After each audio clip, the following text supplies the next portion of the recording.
Shalom, shalom, haleluya. Selamat pagi, sidang jemaat Tuhan, saudara kekasih di dalam nama Tuhan Yesus. Terpujilah Tuhan kita yang hidup, sebab di pagi yang cerah ini dan di bulan baru, tepatnya di bulan Juli ini, kita patut bersyukur karena dalam anugerahnya Dia telah memberkati kita dengan memberikan satu hari lagi, tepat di hari Kamis tanggal 1 Juli tahun 2021.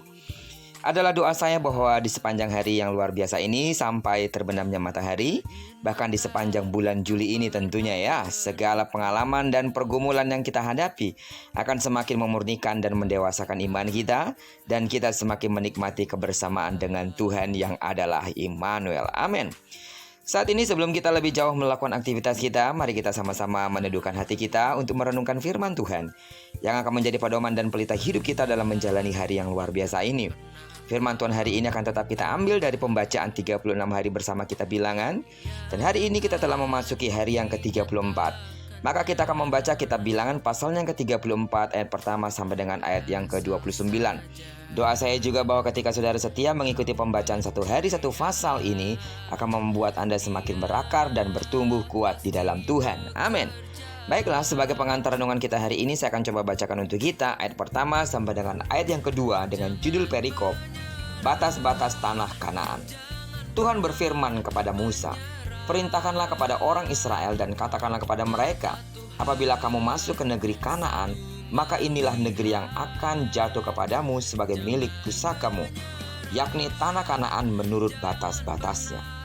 Sidang jemaat Tuhan, saudara yang kekasih di dalam nama Tuhan Yesus, pada bagian pembacaan firman Tuhan hari ini, Tuhan berbicara tentang batas tanah, pembagiannya, serta nama orang-orang yang ditunjuk untuk mengepalai pembagian tanah tersebut. Sepintas memang ketika kita membaca, sepertinya tidak ada hal yang dapat kita ambil untuk menjadi perenungan kita. Namun bila diperhatikan lebih baik dan lebih seksama lagi, maka kita akan menjumpai nama-nama yang ditunjuk langsung oleh Allah untuk mengepalai pembagian tanah tersebut. Dalam hal ini dapat dilihat bahwa Allah memiliki penilaian tersendiri bagi setiap orang Israel. Nama-nama yang ditunjuk tersebut mempunyai arti khusus di hadapan Tuhan, bukan? Mereka adalah orang-orang yang berkenan di hadapannya, ditunjuknya sendiri. Mereka ditunjuk untuk menjadi pemimpin bukan karena mereka memaksa Musa untuk menjadikan mereka pemimpin atas suku Israel, tetapi terjadi dengan sendirinya atas kehendak Tuhan. Allah menunjukkan Imam Eleazar dan Yosua bin Nun karena mereka orang yang memiliki hati yang menurut dalam pelayanan mereka. Apabila dipikirkan, mengapa Allah harus menunjuk nama dengan spesifik? Padahal Allah bisa memberikan perintah kepada Musa dan membiarkan Musa yang menentukan siapa yang menjadi pemimpin atas suku mereka. Artinya, semua ini adalah promosi yang datang dari Tuhan.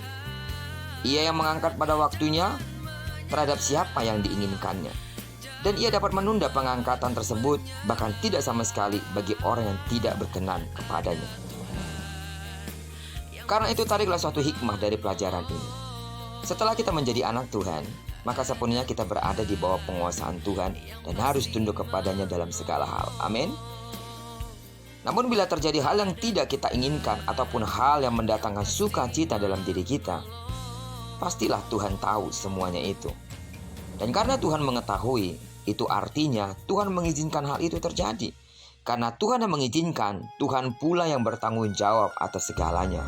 Amin. Karena itu, serahkanlah segalanya kepadanya, sebab ia tidak pernah salah dalam mengambil keputusan.